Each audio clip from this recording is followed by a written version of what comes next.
Esdras era um dos cativos. O povo de Israel estava no cativeiro, passaram 70 anos no cativeiro. E Deus vai mover a sua mão para que o povo voltasse à sua terra natal. Esse povo vai voltar em 3 levas. A primeira com Zorobabel, a segunda com Esdras e a terceira leva com Neemias, que vai reconstruir os muros da cidade. Mas eu quero meditar com os irmãos hoje no servo do Senhor, escriba, também sacerdote Esdras. Ele vai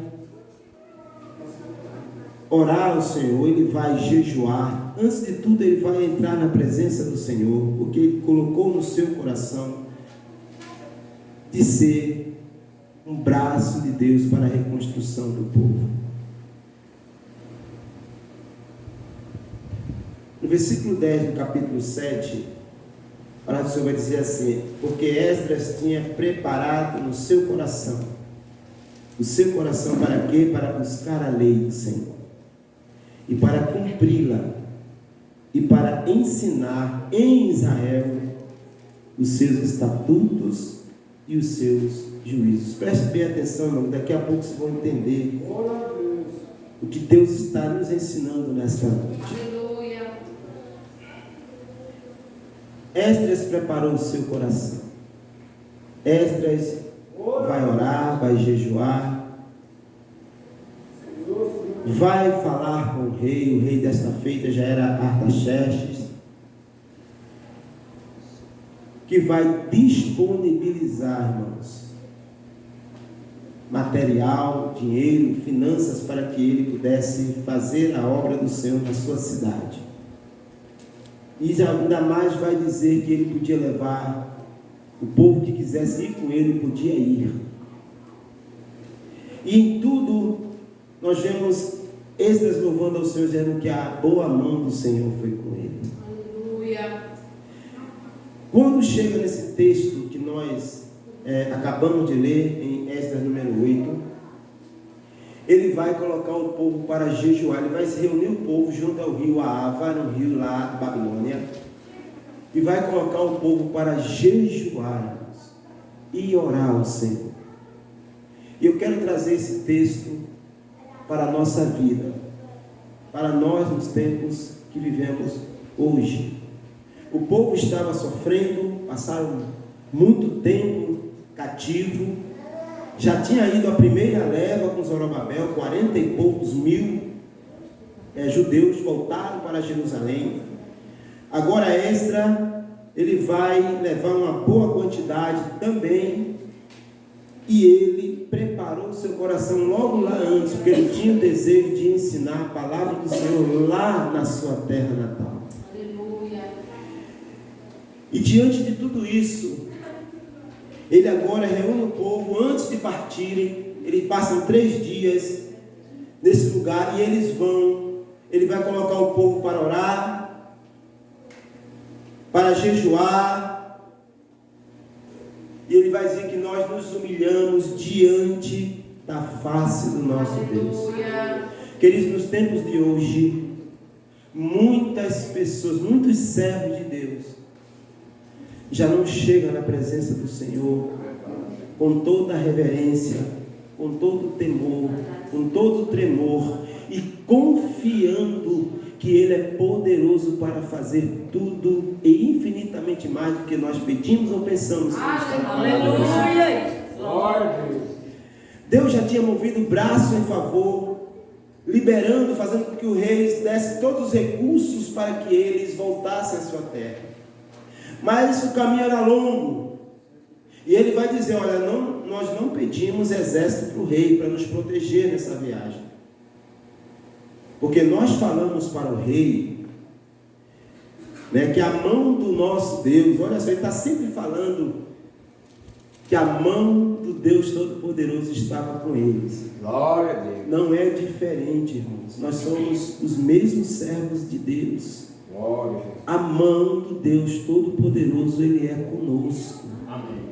Nós vivemos num mundo em que parece que o poder de Deus está restrito, que Deus não tem mais o poder total e a autoridade total. Os crentes agora não buscam mais ao Senhor, já não choram, já não jejuam, já não tem roubo diante do Senhor, né? Viramos, queridos servos de Deus por conveniência. Muitos vêm à casa do Senhor, queridos, né? Adoram o Senhor, oram na igreja, ouvem a palavra, mas, querido, parece que dentro aquilo é só mais um momento da igreja. E eu digo para você que a palavra de Deus, ela continua sendo real e verdadeira. O Deus que nós servimos, Ele é poderoso para mudar o quadro e a situação que eu e você vivemos. A igreja do Senhor é uma igreja movida por poder e autoridade, não do homem, mas de Deus sobre esta igreja. Ele é o dono da igreja, Ele é o dono do povo. Nós temos um dono chamado Jesus Cristo de Nazaré. Ele comprou-nos com preço de sangue, e a autoridade de Cristo, ela tem que ser vista na vida do crente. Pastor, os mais antigos lembram de um tempo de que quando passava um crente na rua, as pessoas ficavam assim: olha, ali vem um crente, ali vem um servo de Deus, ali vem uma serva. E as pessoas chamavam os crentes de Bíblia. Outros fugiam da presença dos crentes com medo. Hoje está uma misturada. Um ou outro perdido chama a atenção, porque a luz de Cristo brilha na vida da pessoa. Glória. Pessoas que não temem, pessoas que olham e dizem: há um Deus na minha vida. Mas é preciso que nós retomarmos esse desejo de apresentarmos ao nosso Deus a nossa vida. Aleluia! Apresente ao Deus que você serve. Tem pessoas que contam a sua vida para todo mundo, menos para Deus. Conta seus problemas para todo mundo, menos para aquele que realmente pode fazer algo por você. E aqui nós vemos, queridos, em todo o tempo, se você ler o livro de Esdras, você vê tanto o amor e o carinho que ele trata ao Senhor. Ele vai sempre dizer que o bom Deus, a mão do nosso Deus, está conosco. O braço do Senhor está conosco. E nesse texto, ele vai com muito carinho apregoar um jejum, mostrar um pouco que eles precisavam orar e jejuar para enfrentar essa jornada até Jerusalém. Porque no caminho havia muitos perigos e eles não estavam protegidos com exércitos. Ele já havia falado para o rei que o Deus Todo-Poderoso ia guardar eles naquela jornada. Que não precisava de guarda, ele não ia pedir. Disse: olha, nós resolvemos não pedir ao rei, porque já havíamos dito a ele que o nosso Deus, a mão do nosso Deus, é sobre todos os que os buscam.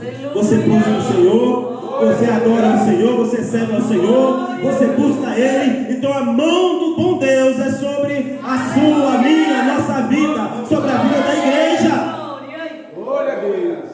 Levante essa cabeça, você serve a um Deus que é o Deus que pode todas as coisas. Os homens, eles buscam muitos deuses por aí afora.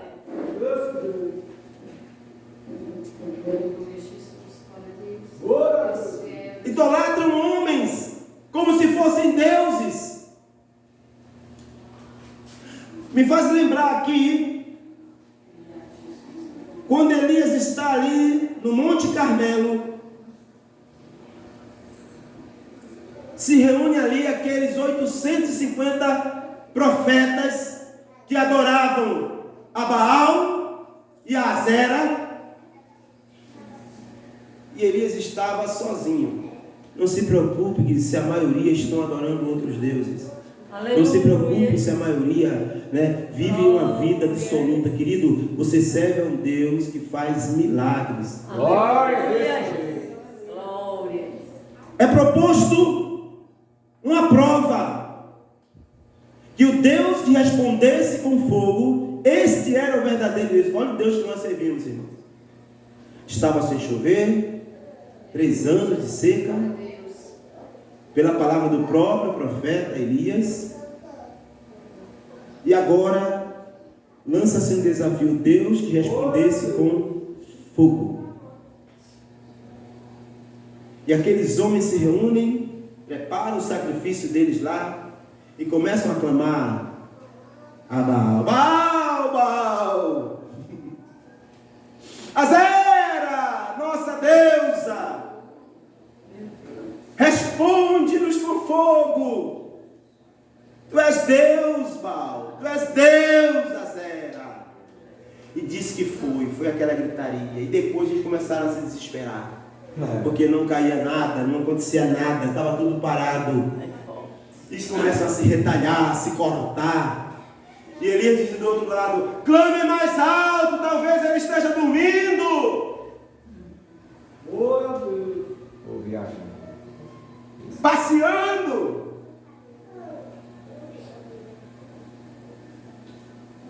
Não aconteceu nada, obviamente. Quem é Baal, quem é Azera? Nada. Tem muita gente servindo assim, irmãos.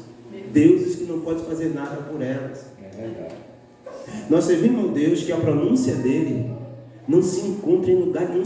Não se acha uma palavra para definir o Deus Todo-Poderoso. Aleluia. Fizeram um conglomerado de letras ali para tentar expressar Deus, que é tudo. Existem várias conotações para Deus. Elohim, El Shaddai, né? Tantos nomes, Shalom, e tantos outros.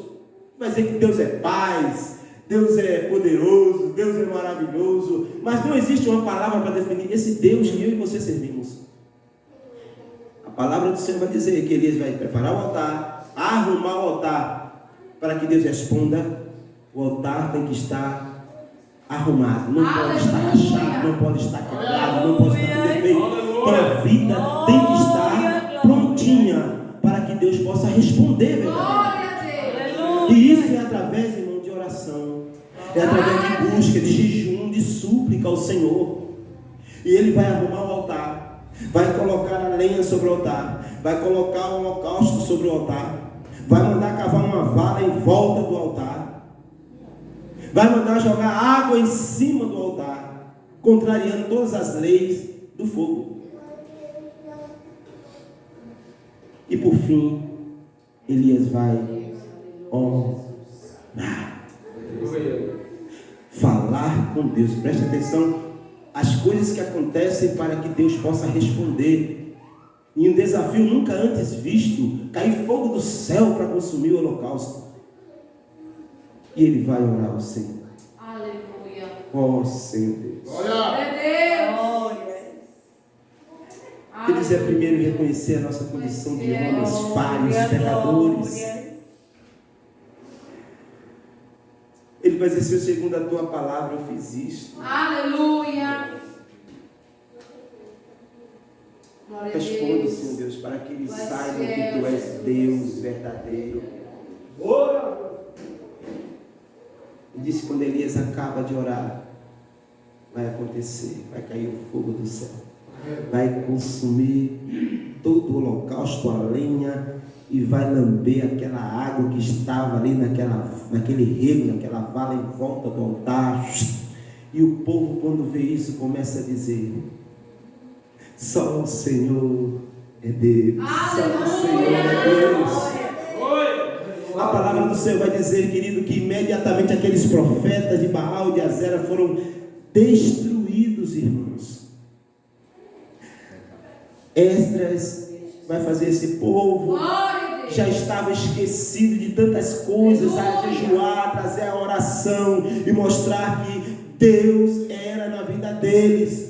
O poder de Deus se manifesta na vida daqueles que creem e confiam no Senhor. Aleluia. E agora, queridos, eles vão. No versículo 23 ele vai dizer: nós, pois, jejuamos e pedimos isto ao nosso Deus. Olha a resposta do final do versículo, ele diz: olha, que moveu-se pelas nossas orações. Oração, irmãos. Quando se fala em oração, chama o crente para oração, irmãos. A igreja fica vazia, aparece meia dúzia, fazendo um dobro no joelho, já não querem tirar um período ali de clamor e oração ao Senhor, de jejum, súplica. As pessoas não fazem mais isso, irmãos. Convoque para oração e você vai ver. Nós temos um trabalho de oração na igreja, alguns trabalhos, não só um, mas um deles é a consagração na sexta-feira de manhã. Eu digo: meu Senhor, tudo bem, é um dia de trabalho, tudo bem, mas algumas pessoas poderiam aparecer desse jeito.